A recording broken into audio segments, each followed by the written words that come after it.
Hi guys, দেখো ওদের রিয়াকশনটা। কারণ তোমরা ছোটোবেলায় নানু বাসায় গেলে এরকমই রিয়াকশন হতো, আমাদেরও হতো, কখন যাবো।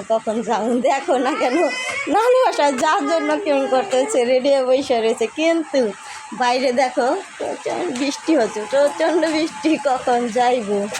আর এই বৃষ্টির কারণে বাইরে যেতে পারতেছি না।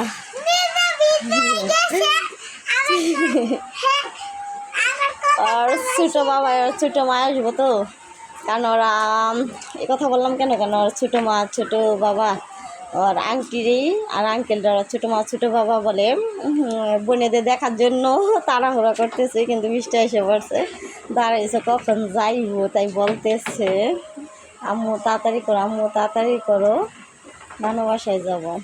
ওখানে যাওয়ার পর রিয়াকশনটা দেখো না। তুমি কিছু বলো, ছোটো বোনের জন্য একটা লাইক তো তোমরা করেই দিতে পারো, প্লিজ একটা লাইক করে দিও।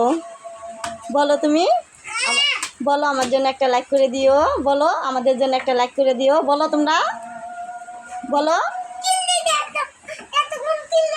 ওখানে যাওয়ার বলে কেল্লিকে এখন সাজলাম, বৃষ্টি দেখে যাওয়ার জন্য বলে কেল্লিকে সাজলাম, যাইতে পারতেছে না দেখে। ওখানে যাওয়ার পরে বোনেদের সাথে রিয়াকশনটা পরে ভিডিওতে দেখো। Bye bye, tata. ছোটো বোনের জন্য একটা লাইক করে দিও প্লিজ।